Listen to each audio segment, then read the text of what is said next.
Oiês! Olá, tudo bom, Sandra? Tudo bom com vocês de casa? Como é que vocês estão? Como é que foi a semana? Tô achando você meio desanimada, não? Não, tá tudo bem? Não, É? tava só na produção do programa antes, sabe como é que é, né? Mas olha...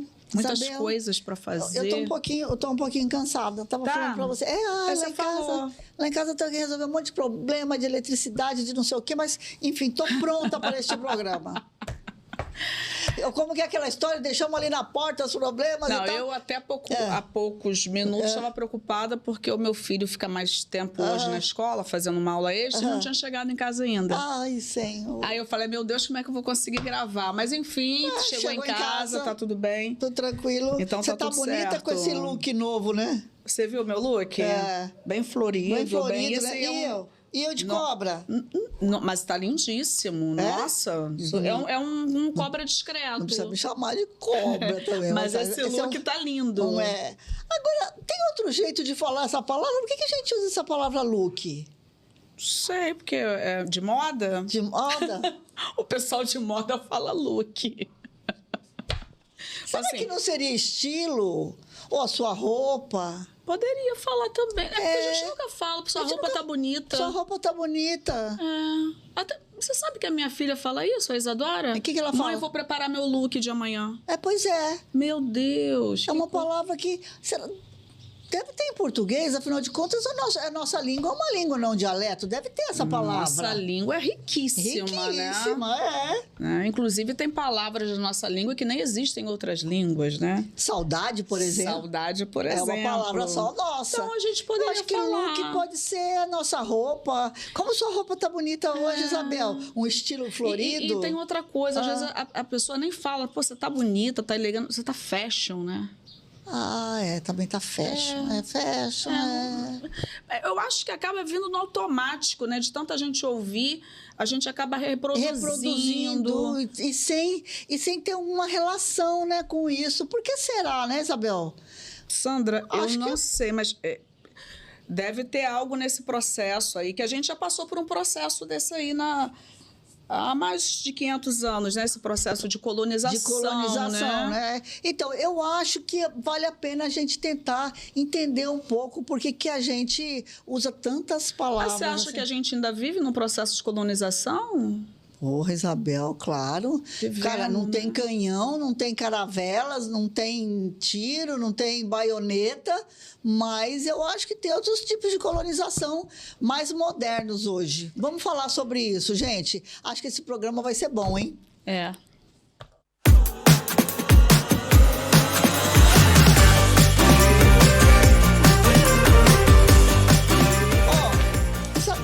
Eu vou começar fazendo entrevista. Meu Deus, ela agora pegou esse negócio de querer O Léo também estava falando para mim, porque eu tenho um fiscal do meu programa que é o Léo. Ele fala assim, você fica fazendo só uma entrevista com a Isabel e fica interrompendo ela quando ela está falando ainda. Léo, valeu. Continua falando com ela, por favor. Deixa eu te falar. Olha, a gente estava falando negócio de língua, falar outra palavra com os outros idiomas e tal. Eu acho que vamos tentar fazer esse entendimento mais amplo e mais global das coisas.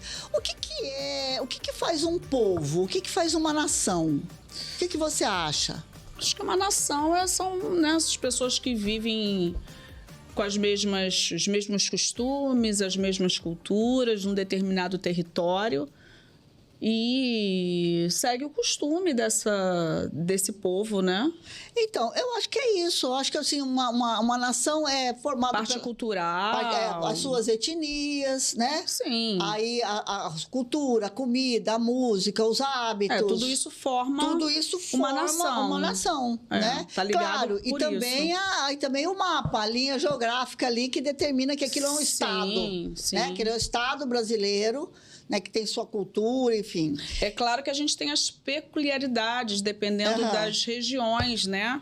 Mas como a gente está geograficamente dentro do mesmo espaço, e principalmente vivendo dentro das normas, né, das leis brasileiras, no nosso caso, isso também faz parte da formação de uma nação. Você sabe por que eu estou com esse livro aqui? Primeiro porque é um clássico nosso, né? Um clássico nosso. Tá vendo isso aqui, ó? Darcy Ribeiro. Este cara... Educador, antropólogo, maravilhoso. E aí eu vou falar para vocês podem falar, ó, lá vem elas de novo, falar de Maricá e tal. Darcy Ribeiro escreveu um livro chamado Povo Brasileiro, sabe aonde? Aqui em Maricá, Isabel. Foi. Lá em Cordeirinho, naquela casa dele que a gente conhece. Aliás, lindíssima, projetada pelo arquiteto Oscar Niemeyer, conhecido mundialmente. Mundialmente. O Darcy Ribeiro, gente, ele faz uma pesquisa e viaja pelos diversos cantos do Brasil para conhecer as etnias que formaram o povo brasileiro. Ele viveu, né, com vários indígenas, né, várias tribos. E inclusive lá no meu estado, lá em Mato Grosso do Sul.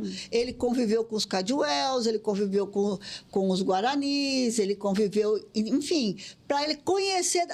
Olha, minha roupa hoje é de manga, mas eu tenho uma... Vocês já viram minha tatuagem aqui? Minha tatuagem é Cadiuel. Sim.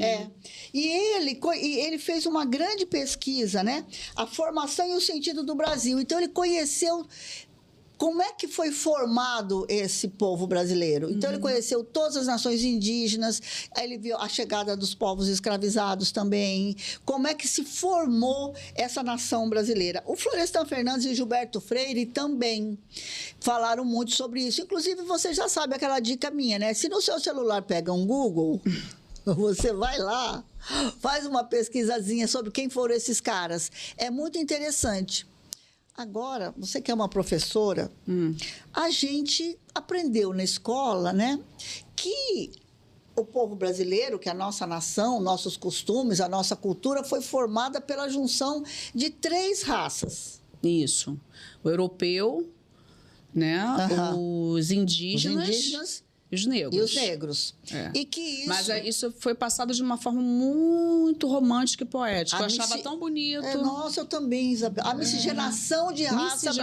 Miscigenação de raças brasileiras, formado por esses 3 povos que compõem hoje o povo brasileiro. Que coisa linda, né, cara? Coisa linda, né? Coisa linda, Só né? que não foi bem assim. Como é que... a gente estava conversando aqui, gente, agora mesmo, como que, entendeu? Como é que foi... Qual foi a dor e a violência de que tudo isso foi feito, né? Primeiro, os bandeirantes chegaram aqui. Primeiro chegaram os colonizadores, que não foi uma descoberta, foi uma invasão, né? Brasil e Portugal e Espanha brigando para dividir o mundo.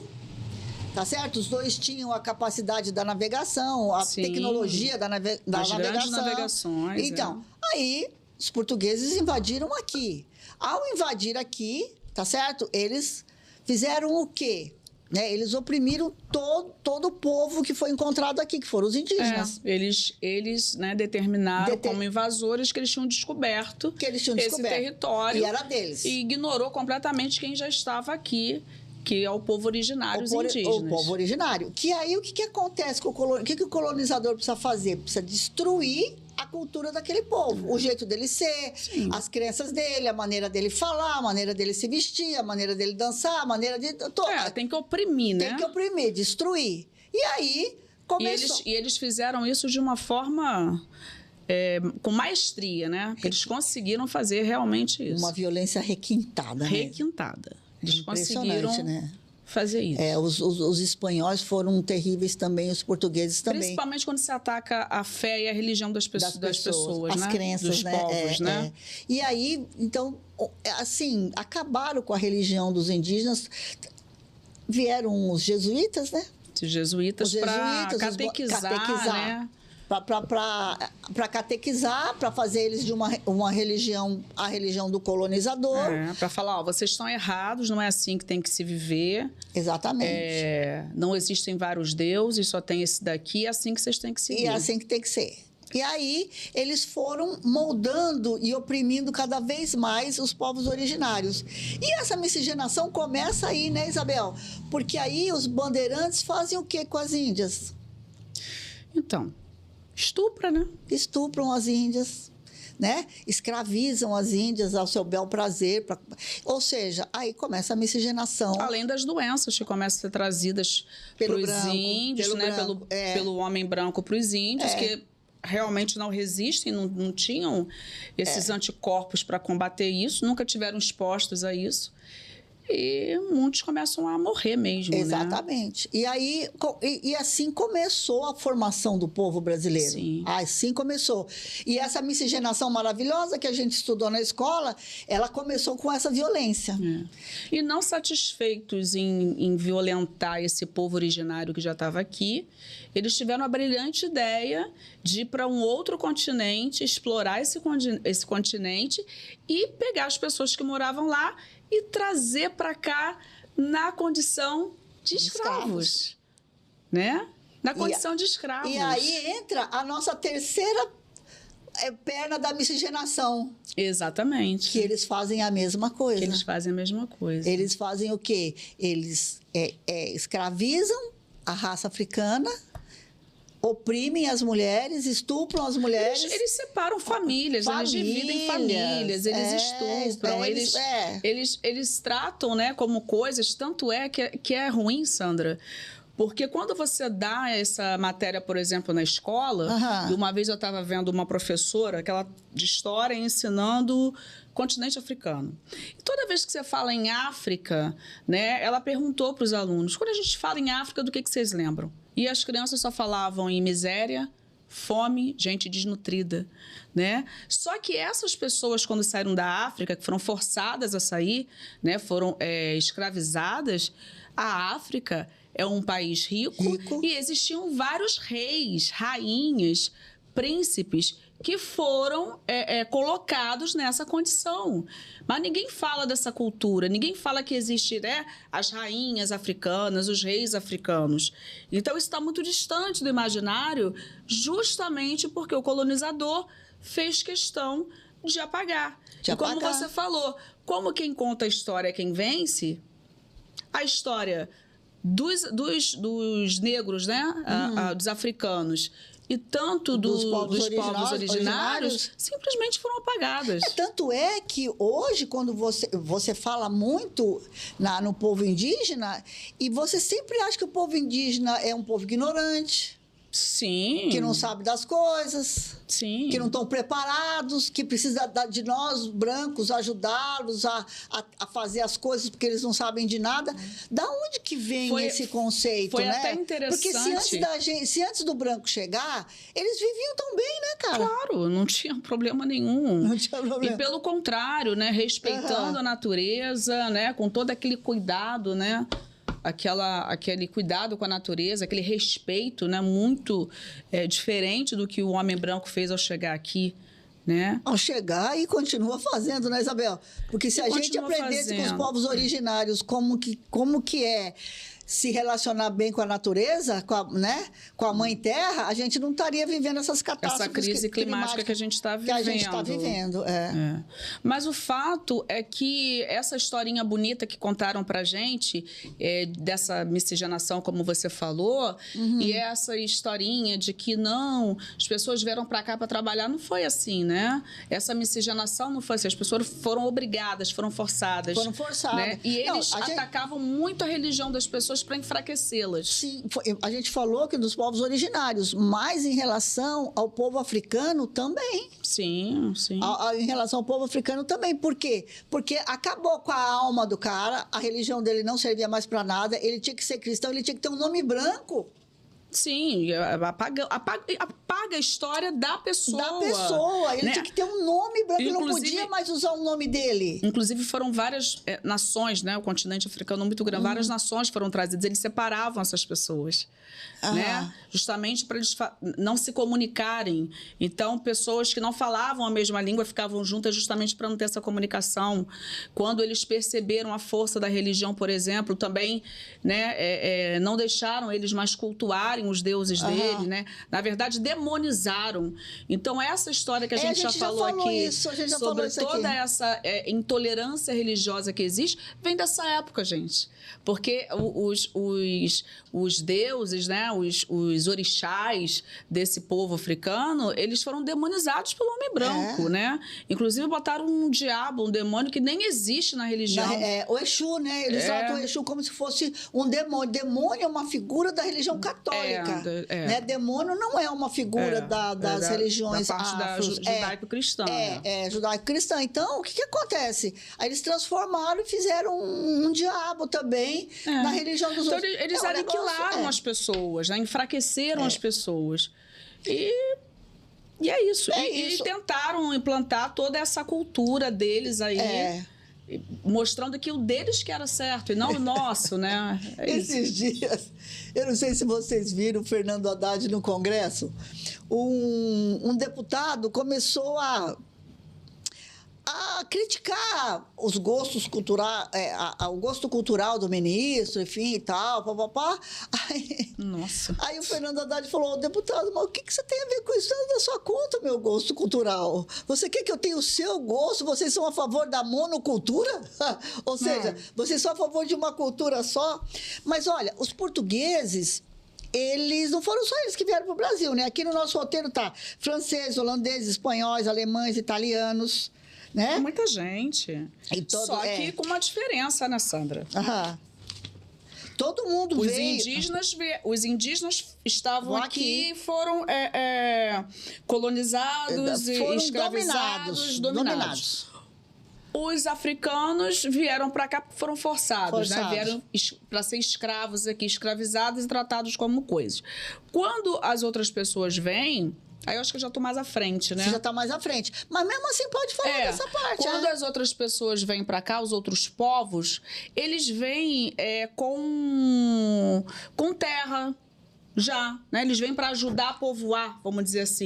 Mas vêm com terra, vêm com todas as condições.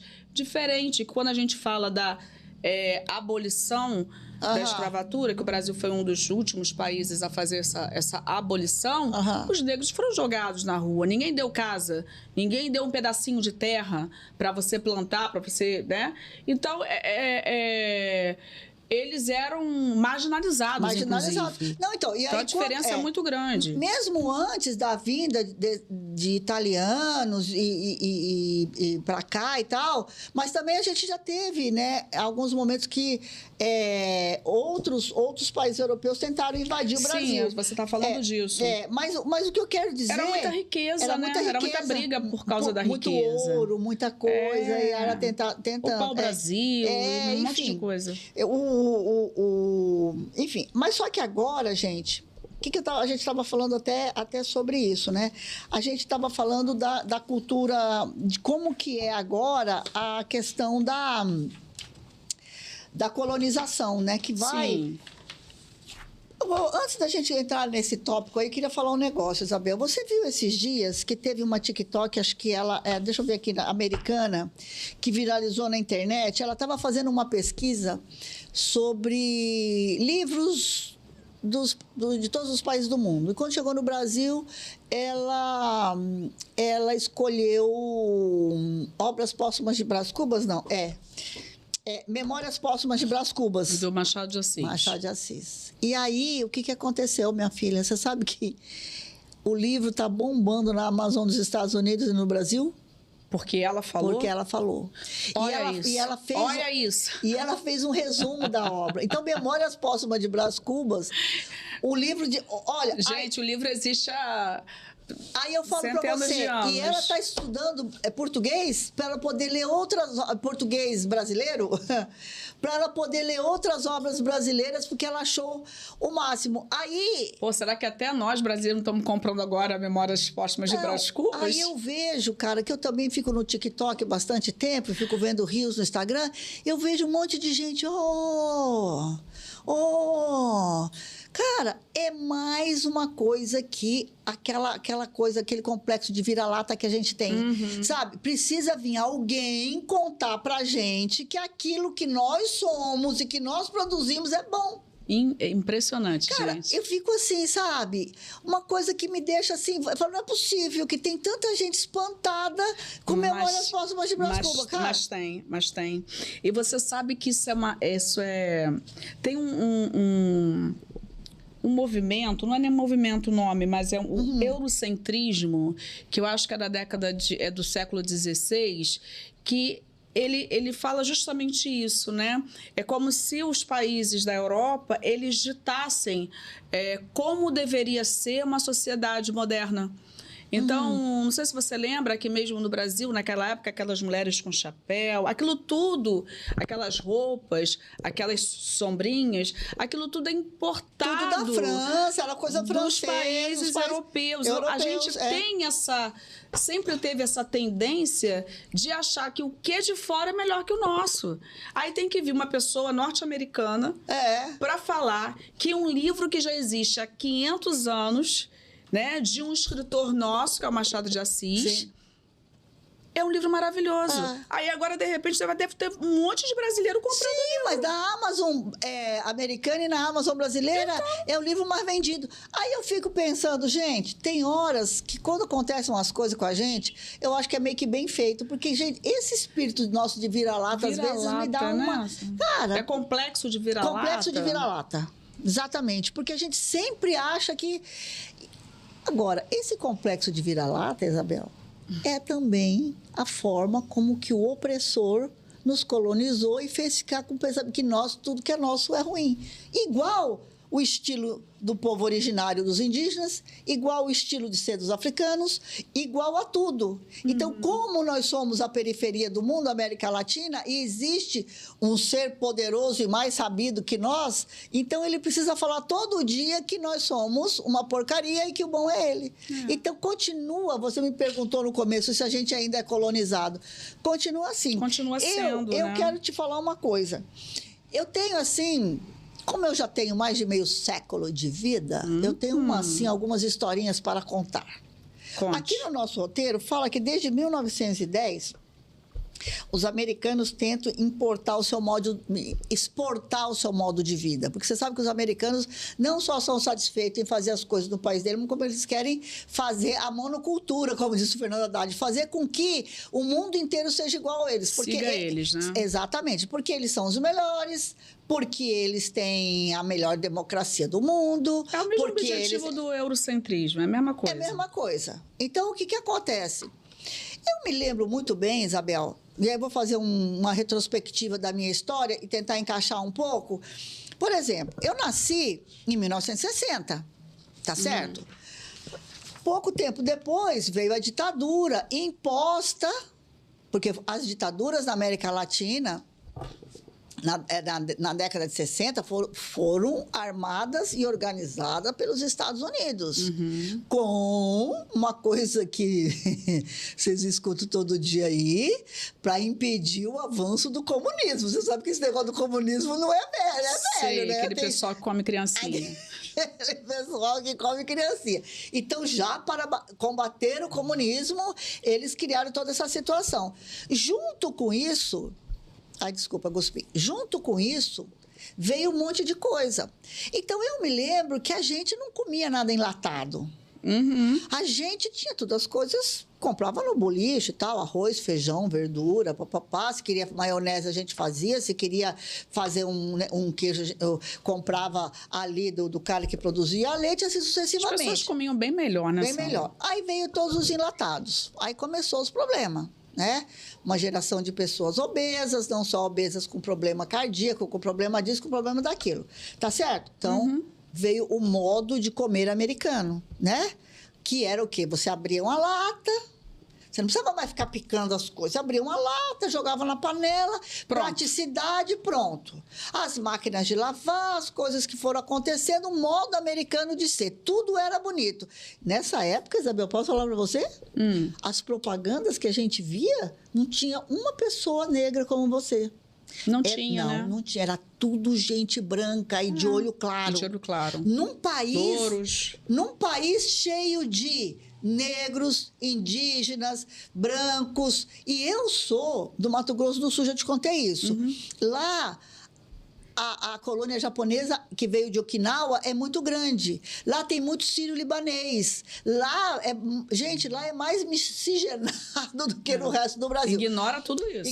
Não, e aí, assim, uma sociedade feita por japoneses, feita por negros, feita por europeus, feita por indígenas, feita por sírio-libanês, e só aquelas carinhas brancas. Era um negócio assim, tipo, sabe? Você abria um livro um livro absurdo.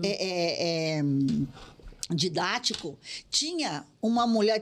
E vou falar para vocês, existia um convênio chamado MEC-USAID, que era um convênio do MEC com os Estados Unidos, que era para a gente copiar a forma de educação deles lá. Nossa! Para vocês verem como que a colonização se dava por dentro. Por dentro. Você abria um livro didático... Até dentro da educação, né?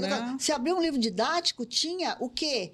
Uma mãe de avental, bob no cabelo. Sabe esse bob que eu coloco antes de vir pro programa? Sei. De bob no cabelo, avental. Um pai saindo com uma pastinha de terno e os filhos indo para a escola e a mãe ali naquela condição. Família padrão, né? E branca. É isso. O que não era aquilo, simplesmente não existia. Tá fora do padrão, né? Fora do padrão. O que não era aquilo.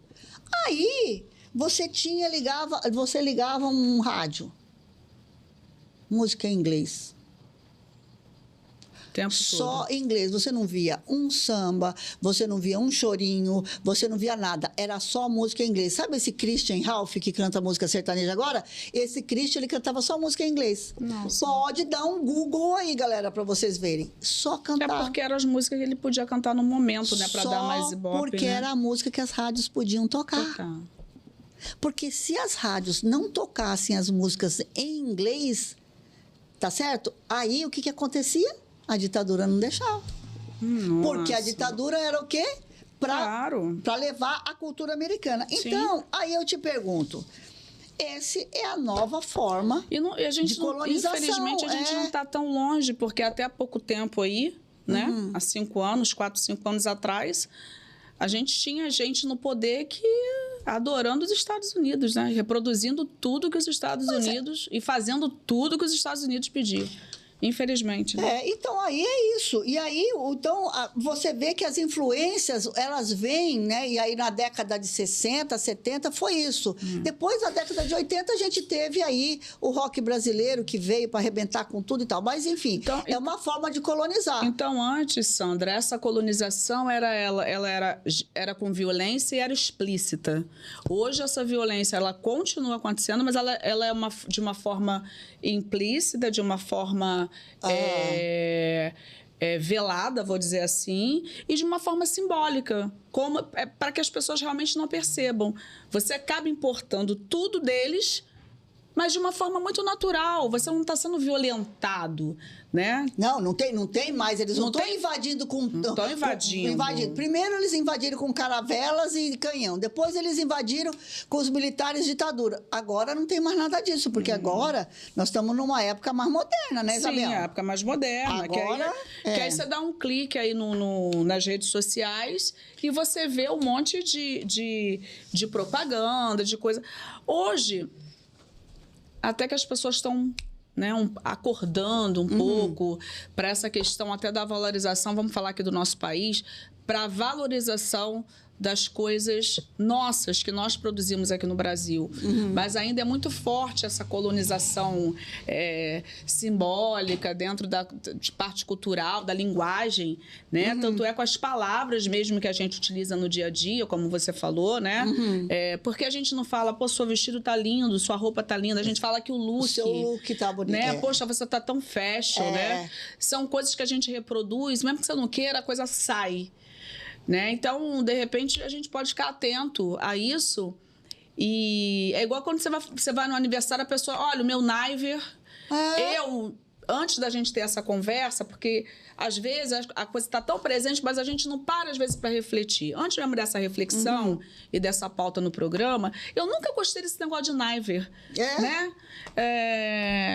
Poxa, por que a pessoa não posta aniversário? Tudo era Niver, né? Happy birthday. Gente, né? Já foi aniversário que a pessoa bota... Pô, aqui, nosso, no Brasil, Happy birthday. Não bota feliz aniversário. Né? Então, essas coisas sempre me incomodaram. Mas não tinha de repente, essa reflexão que a gente está fazendo aqui agora, né? Então, mesmo assim, por exemplo, a história, a gente já comentou isso, que a história ela é contada pelos vencedores, né? Então, gente, é descobrimento do Brasil, não é invasão. Né? Até foi aquilo que o nosso roteirista, o João, colocou no começo. A palavra invasão, não é a chegada dos portugueses. Eles sem querer encontraram o Brasil. Estavam indo para o caminho das Índias. Encontraram o Brasil. Esbarraram, caíram aqui. Chegaram no Brasil. Ou seja, então, o descobrimento do Brasil é um termo, né, usado. A miscigenação de raças, da maneira como que é contado, também. É para omitir, vamos ler Darcy Ribeiro, é para omitir uma real história de tudo que aconteceu. E assim vai indo, né, na linguagem. Por exemplo, por que agora a gente fala os povos originários e não fala os índios? Por que agora, em vez de a gente falar escravo, a gente não fala os escravizados? Porque escravo parece que a pessoa nasceu com aquela condição. Exatamente. E aí você fica com aquela condição. Então, é normal o cara ser escravo. Não. Mas isso, Sandra... Eles foram escravos. Foi uma ação de outra pessoa que fez aquilo acontecer. De um povo sobre outro povo, né? Um domínio sobre o outro. Então, assim... A linguagem ela vai mudando por causa disso, Isabel. E é interessante, assim, essas nomenclaturas que a gente tem usado hoje, isso, infelizmente, é de pouco tempo para cá.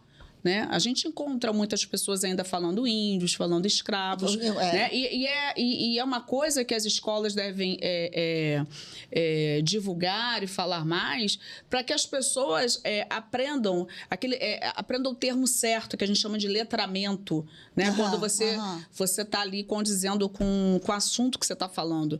Então, assim, não são escravos, são escravizados, não são índios, são indígenas. Né? Então, tudo isso a gente tem que entender. Não é descobrimento. Não é descobrimento, nós fomos invadidos, né?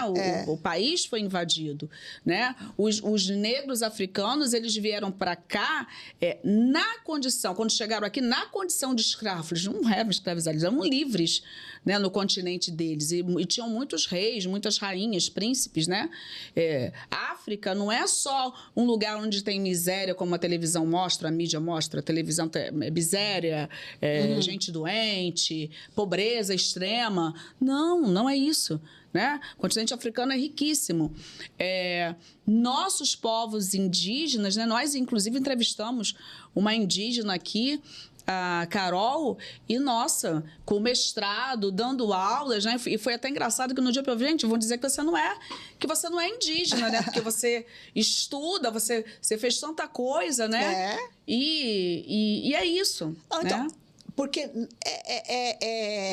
eu acho que a gente está recuperando, né? E recuperando, como que eu posso dizer, a real origem da formação do povo brasileiro. Tá certo? Então, eu acho que, assim, como tudo aconteceu... Eu vou dizer para vocês uma coisa, gente, na boa. Assim, hoje nós somos um povo... O povo das diferenças.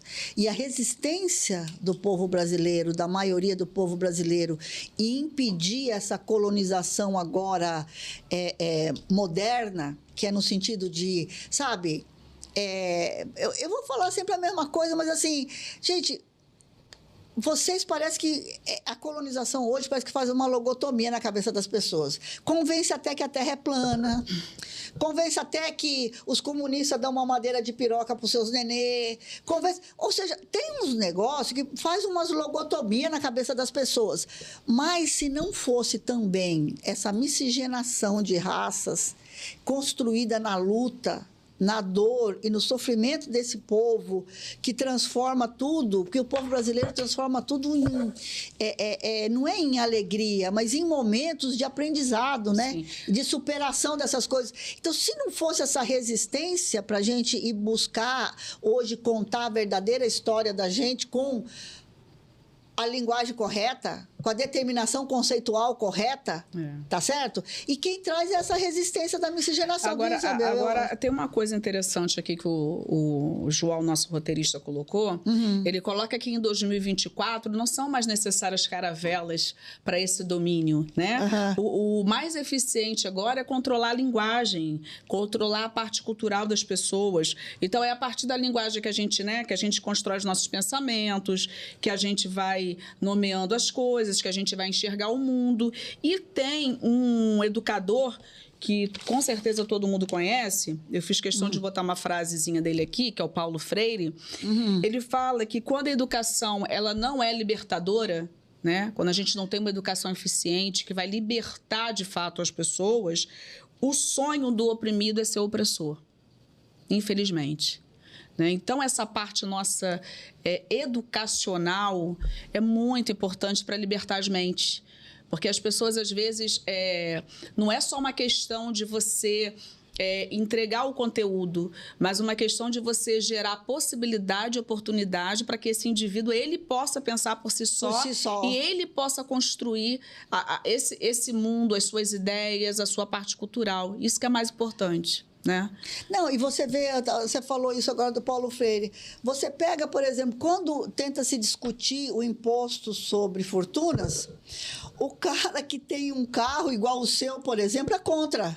É contra. Né? Tem um Honda Civic ou tem um Jeep Renegade, que eu falo Jeep Gatorade. O cara acha que ele é rico, que ele é milionário e que ele é contra isso. Por quê? Porque ele, que como não tem essa cultura, não aprendeu certas coisas, não entende uma educação libertadora, ele se acha um opressor. Sim. Ele se reveste de eu sou rico também, não vai tirar minha força. Você não tem porra nenhuma, cara. Ele se declara como um opressor, e ele se coloca nessa posição. Nessa posição. Então você vê que essa coisa da colonização, Isabel, ela é muito séria. É muito séria. Ela é muito séria. Ela vai entrando, sabe, devagarinho e vai corroendo a gente. Aí a gente precisa ver uma TikToker americana ler Memórias Póstumas de Brás Cubas para a gente poder falar... para falar de uma cultura que é nossa, sabe? Né?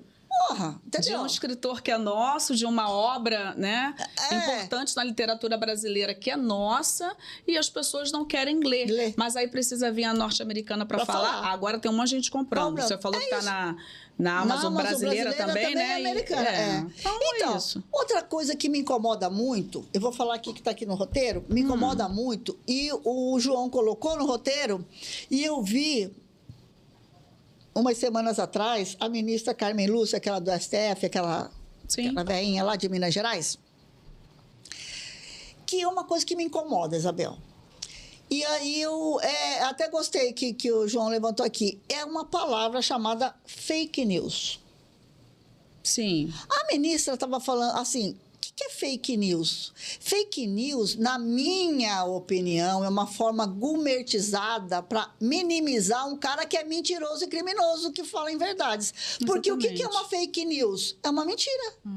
É porque quando você fala fake news, parece que você minimiza. Minimiza. Né? Não é uma coisa tão feia. Não, é interessante isso. Aí a ministra falou assim, isso confunde as pessoas. Ela falou, eu vou achar esse vídeo e vou pedir para a Raquel colocar alguns stories. A ministra fala assim, fake news, Facebook, Instagram, Twitter, deve ser a mesma coisa.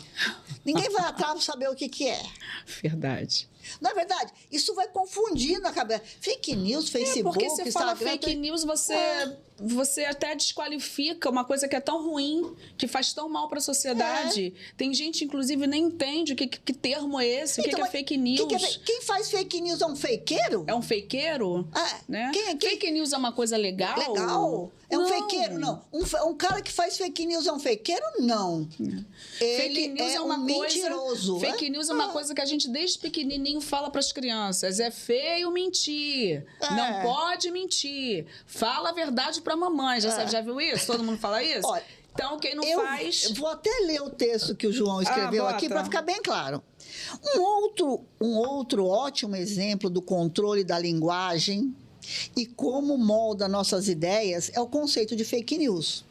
O termo em inglês ameniza seu verdadeiro sentido: mentiras, notícias falsas, inverdades. Essa suavização do que realmente torna o conceito mais brando e tolerável. Exatamente, perfeito. É isso aí. Porque fala fake news, a pessoa até tolera, né? É diferente quando você fala assim, pô, o cara tá mentindo. O cara é um isso mentiroso. Não é verdade, o cara mente, isso é crime. Isso é crime. É verdade. Aí pesa mais, pra né? Pra religião católica é pecado. É pecado. É pecado, o cara vai pro inferno. Pesa mais, pesa mais. Agora, o cara que faz fake news é pecado, vai pro inferno? Não. É difícil até pra pegar. Né? É difícil até pra justiça pegar o cara que faz fake news aí por aí. Amiga, vamos passar pro terceiro ato do nosso programa, que é o tal do decolonize-se. Eu tinha falado que era descolonize-se, eu botei um S mas aqui. Essa palavra mesmo, Essa né? palavra mesmo, não tem o S. É isso mesmo. Se livrar da colonização. Se livrar, né? Como é que a gente faz isso? Valorizar mais também o que é nosso, é legal, entendeu? Em vez de falar assim, vou fazer o nave, vou fazer meu aniversário. Não é? Né? Interessante. Em vez de colocar lá uma faixinha de Happy Birthday, né? Feliz aniversário. Parabéns para você nessa data querida. Né? Muitas então, felicidades, muitos anos de vida. A gente pode começar com poucas coisinhas assim, devagar. Em vez de falar fake news, você tá mentindo. Tá espalhando notícia falsa por aí. É isso aí. E você sabe que esse momento de decolonizar-se é também uma coisa nova, né? Uma coisa nova. No Brasil, olha só que uma coisa puxa a outra, hein, Isabel? No Brasil, a política de cotas que levou pessoas negras e as pessoas indígenas para as universidades fizeram com que... E agora os quilombolas também têm direito. Tem direito. E aí fizeram com que, nas universidades, esses intelectuais se dedicassem à pesquisa da história, a contar a sua versão da história, não só a versão do ganhador, e a discutir certos conceitos. Maravilhoso. E usar agora certas palavras. Cara, isso é muito lindo, né, cara? Isso é muito lindo. Porque isso do ponto de vista da sociologia, isso do ponto de vista da história do povo brasileiro, da história do povo brasileiro, da história da resistência e de como nós vamos superando século a século essa tragédia que foi o início da nossa vida, mas que nós estamos transformando numa coisa rica, porque a diferença é uma coisa maravilhosa, a gente não gosta de nada igual. Graças a Deus. Entendeu? Então, eu acho que esse é um momento. E também, algumas sociedades chamadas periféricas, como latino-americanas, africanas e tal, passam também por esse mesmo processo. Então, eu acho que é uma nova fase que a gente está vivendo. A gente está vendo no mundo também a direita crescer muito, a direita se organizar e tentar cada vez mais imprimir a ignorância, mas a gente vê, por outro lado, também o povo resistindo mais e elaborando mais e formulando mais, né? Nesse sentido da gente, enfim... Essa decolonialidade, né? Que está aqui, né? Que é esse caminho para a gente estar resistindo a esses padrões, né? Padrões estéticos, padrões culturais, padrões de linguagem que são impostos para a gente, que é uma forma da gente resistir, ter outras perspectivas, adotar os nossos próprios padrões, né? E isso também é uma crítica para toda essa modernidade e também para a parte do capitalismo, né, Sandra? É toda uma crítica para isso, né? Porque tudo que envolve os Estados Unidos está ligado diretamente ao capitalismo. Mas né? É a história que, assim, eu acho que a história da humanidade, para mim, né, é a história da luta de classes. E eu acho que toda vez que a gente conta aqui alguma história, a gente sempre está falando de um povo oprimido e de um povo que oprime, tá certo? E o que sempre traz isso, né, Isabel, é que todas essas formas de opressão da história e tal, hoje a gente concentra tudo nesse sistema capitalista que a única coisa que quer continua querendo acabar com o outro para que apenas uma casta continue, né? E uma pequena casta. Uma pequena casta. Eu acho que assim, é claro, sabe, Isabel? Nós fizemos um programa de apropriação cultural, lembra disso? Lembro. Que a gente falou sobre isso e tal. E num país com tantas diferenças, com tanto jeito de ser, com tanta música, com tanto sotaque, com tantos ritmos, com tantas coisas, quer dizer, acaba que a gente vai cada dia mais, se apropriando da coisa do outro, né? Sim. Vai indo atrás, eu achei isso bonito em você, vou copiar, você achou isso bonito em mim, vai copiar, isso não significa que eu queira ficar negra, nem que você queira ficar branca, nem que eu queira, você entendeu? Se eu como de palitinho, não é porque eu sou japonesa, se você come, não sei como, é porque você... Entendeu? Essa coisa, né? Então, o Brasil acabou também se apropriando das coisas dos outros e transformando como suas. Isso também não é um problema, né? Não. Hoje, por exemplo, está aqui no nosso roteiro. Aqui, ó. A gente abrasileirou muita coisa. Abajur. Sim, verdade. Ó, sutiã. Sutiã. Francês, né? É francês, Isabel. Sutiã. Verdade. Engraçado. Não, a gente pra não gente tem, é extremamente natural. A gente não tem uma palavra brasileira para sutiã. Eu vou falar o quê?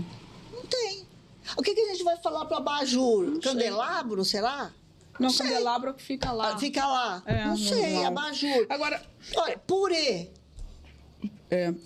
Purê. Aqui tem outras palavras. Deixa eu ver se eu tenho alguma coisa. Futebol. É verdade, futebol. Abajur. Batom, Isabel. Ó. Tem. Batom. A gente brasileirou tudo. Ateliê, bife. Tá certo? Chofer. Mas olha só, eu acho interessante também que toda essa... Eu vou dizer assim, uma conscientização que a gente está tendo mais, um letramento, né, para se comunicar com as pessoas, né, para se comunicar com as minorias, principalmente, né, com a população negra, com o pessoal LGBTQIA+, com trans, que a gente tem que ter esse letramento, não é de qualquer forma que se fala. Isso tem uma luta grande desses movimentos por trás, né, que é o movimento negro, movimento feminista, movimento ecológico, também, esses movimentos sociais, movimento LGBT que pede respeito o tempo todo, né? E isso é muito importante, a gente ter isso na nossa... Eu estava discutindo com uma amiga nossa agora, cultura. Só um parênteses, não te interrompendo, o Léo não vai me criticar, por favor, que eu interrompi. Ela Isabel. acabou de me interromper, Léo. Aí, tem uma amiga minha que falou assim para mim, não usa crise climática. Eu falei, mas... Por que eu não posso usar crise climática? Ela falou assim, Sandra, porque crise climática é uma coisa que começa e acaba. Verdade. Então, isso não é uma crise, não é um ponto fora da curva, não é um momento de crise que vai passar.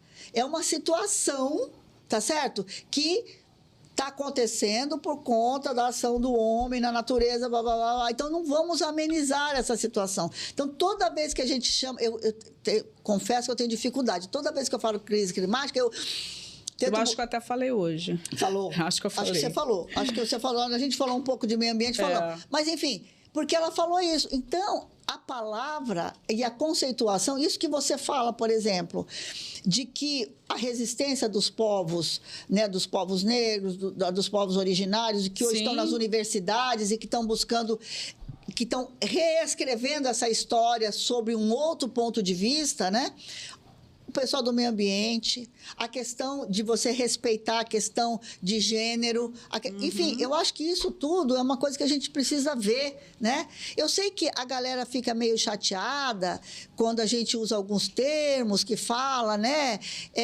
Que a gente usa os termos corretos e tal, aí começam a rir, falar que é mimimi, que não sei o quê, fazer chacota, né? Todos, todes, tode, Nescau, não sei o quê, e vai fazendo. Mas a gente precisa entender, né, que a gente precisa dar um nome certo às coisas certas e não minimizar, né, Isabel? É o que a gente chama de letramento, né?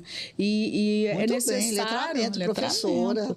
É importante a gente se apropriar ou se reapropriar, não sei nem como falar, da nossa língua, né? Usar os termos também. É lógico que você falou... O Brasil também se apropria de muita coisa e vai botar a moda brasileira, né? E isso não é ruim, isso é bom também. Isso é bom. Mas se a gente coloca a nossa, né, a pitadinha nossa ali, pô, legal. Agora, não importar tudo de... E não acabar e aceitar tudo. E não acabar com a nossa língua, né? Não, E substituir pela língua de outras pessoas. Agora, eu já fiz isso em outros episódios, mas hoje eu não vou pedir um feedback de todo mundo. Né? Porque outro dia eu falei isso. Gente, vocês vão lá dar um feedback para... Não, dá um retorno. Dá um retorno. Dá sua opinião. Dá sua opinião pra gente, que é importante. Esquece o feedback, tá? Aqui tem tanta coisa. Olha, tem muitas palavras que a gente... Tem muitas palavras. Eu vou até ver aqui, olha. Eu acho que esse livro que você falou da norte-americana, agora, o Memórias Póstumas do Brás Cubas, do Machado, será que agora ele é um best-seller? Ele é um best-seller. Ele é um best-seller, cara. Gente, best-seller, mais vendido, né? Primeiro lugar em venda. Primeiro lugar em venda. Nossa, uma língua tão bonita. Sabe que outro dia eu estava falando com o meu filho, ele falou, mãe, não posso falar agora, eu estou na Cal. Ele estava numa ligação. Olha que legal. Né? Vou ter que fazer um letramento com essas crianças em casa. Vamos fazer um letramento. Levar esse roteiro aqui, vou mostrar para eles. Aqui tem uma outra coisa que todo mundo fala, Isabel. Bike. Cara, qual é o problema de falar bicicleta? Me explica. O pessoal também... o pessoal do jornalismo usa também uma expressão muito... que também sai... Qual o seu deadline? Gente, o deadline é... Qual o teu prazo? Teu prazo. Né? O tempo para finalizar isso aqui. Qual o seu tempo para finalizar? Isso aqui é deadline. Né? Timeline, minha linha do tempo. Passando aqui na sua timeline. Passando aqui na minha timeline. É verdade, né? Pelo amor de... Aqui, esse aqui eu adoro. Isso aqui os publicitários adoram falar. Cara, eu acho tão ridículo. O que é? Qual que é o seu budget? Ai, gente, pelo amor... Nossa! Ou seja, qual que é a bufunfa que você tem para investir no projeto? Entendeu? Cara, qual é o seu budget? Porra, qual é o seu orçamento qual é o seu orçamento previsto para este projeto? Qual o problema de falar assim? Em qual job você está trabalhando? Job. Qual o job que você está? Aí é demais, né? Aí, assim, a outra, aqui Cora, já falamos. Aí, ó, check-in, check-out, né? Tá em tudo que é lugar. Delivery, né? Delivery a gente usa muito, delivery, né? Delivery, é só uma entrega. É só uma entrega, Né? Uma coisa... A deadline nós já falamos. Podem achar estranho quando você começar a falar... Sabe quando a pessoa fala uma coisa que você não entende? Você fala assim, gente, fala português?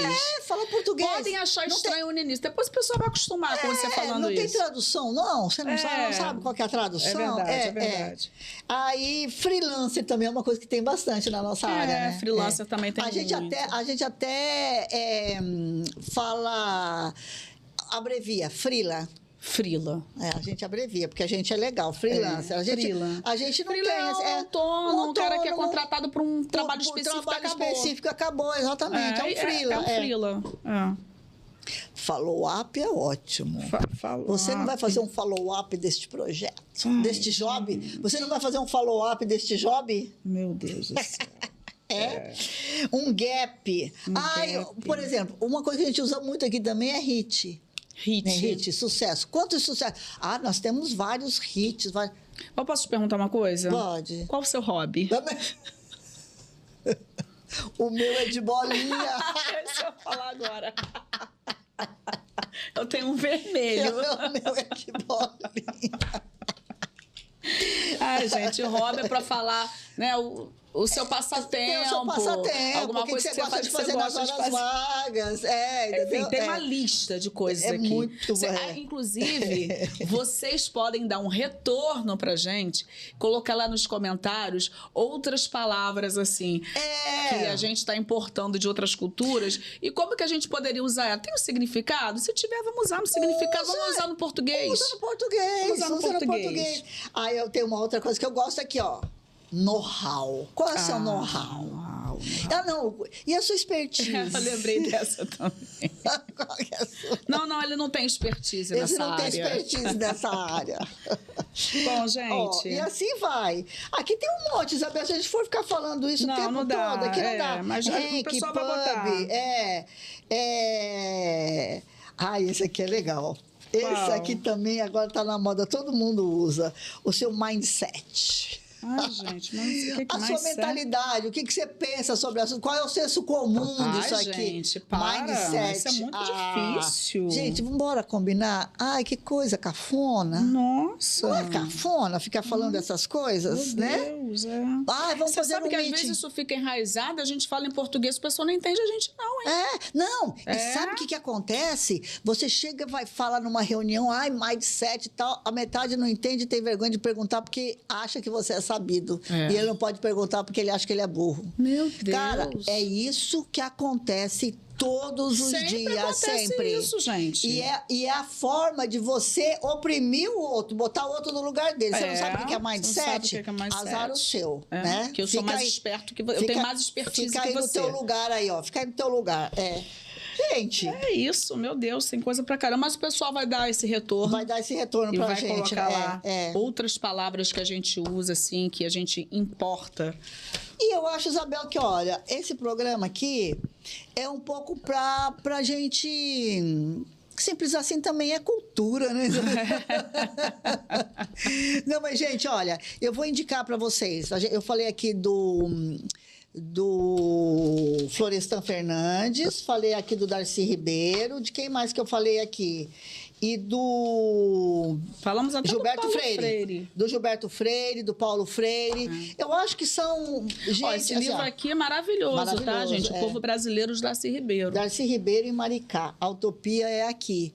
Aliás, vocês vindo a Maricá, pede para alguém levar vocês para conhecer a casa do Darcy Ribeiro. Tem um projeto muito bacana de virar um museu lá. Vai ser um museu muito lindo. Mas, enfim, eu acho que vocês... Vou deixar essa referência para vocês darem uma lida. Eu acho que tem bastante coisa no YouTube também, professores dando aula sobre o Darcy Ribeiro. Com certeza. Tem coisas, tem resumos interessantes sobre toda a pesquisa dele, enfim, né? Vocês vão achar coisa de Florestan também. Então, assim, de Gilberto Freire, eu sugiro vocês um pouco de leitura. Sabe por quê, gente? Porque se a gente não estudar, se a gente não ler um pouco, e hoje a gente tem aí...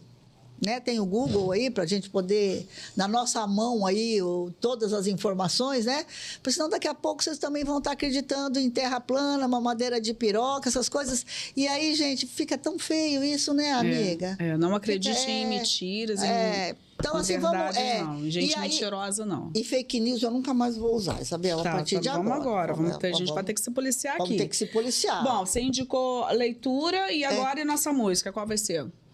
Olha, essa música, esse sambinha aí é maravilhoso. Eu acho que devia ficar eu e você ficar com ele, por causa que não tem outra que reflete. Vamos. Você sabe um pedacinho dessa música, não? Venha provar meu brush. Sabe que eu tenho approach. Na hora do rush. Eu ando de ferry boat. Muito bom. É o samba do approach, do Zé Cavaleiro e do Zeca Pagodinho. É maravilhoso. Maravilhoso, Quem não conhece, vai lá na nossa playlist lá no Spotify. Procura lá. Samba do approach. Vamos falar rapidinho dos nossos patrocinadores? Vamos lá. Coloca aí na tela para nós, meninos. Bom, nossos patrocinadores, Casa Moa, né? Traição, né? Porque estamos bebendo cerveja hoje de novo, chopp. Fica traição. Quieto, abafa. Abafa o caso. Entra lá, faz um contato lá com a equipe do Rogério, @Casa Moa. Maravilhoso. Maravilhoso. Próximos. Nossa Maltz, estamos aqui hoje com um chopp escuro. Muito bom também da Maltz. Um abraço lá para a equipe todinha da Maltz. Merinda com peças lindas, é só vocês entrarem lá na @Merinda Oficial. Agora também tem loja física no Rio de Janeiro. E aí vocês vão encontrar peças lindíssimas também. Fulana, estamos devendo uma ida lá, hein, cara? Vamos dar, mas a coleção tá linda também, linda, tá? Né? Tá muito bonita. Muito bonita, Só entrar lá também, a gente entrega no Brasil todinho. Contar para vocês uma coisa, hoje nós estamos de Quena, porque... Já pode botar a Quena aí. Já pode botar a Quena. Hoje nós estamos de Quena, porque a Quena levou roupa pra gente lá em casa. Então, mas não vamos contar sua roupa fulana. Tá linda. Você gostou? Tô de cobra, amiga. Sua roupa tá linda. Minha roupa tá linda. Meu estilo... Seu estilo tá muito legal. Seu estilo floral também. Seu estilo floral também. Então, bom, gente, é isso. Ó, aqui, outra coisa que o João colocou aqui é que assim, ó, que a gente brindar com a nossa bebida, que é um chopp, uma cerveja, que é uma bebida europeia. É uma bebida europeia? É bebida europeia, mas que se adaptou muito bem ao nosso clima. A minha amiga Isabel adora, e a minha irmã Tânia também. Eu confesso que só bebo quando tô com elas, tá certo? Que eu também gosto de outra bebida europeia, que é o vinho. A gente acabou incorporando a cultura brasileira. Mas por gosto, tá certo? Não por opressão. Exatamente. Saúde, gente. Tchau, gente. Até a próxima.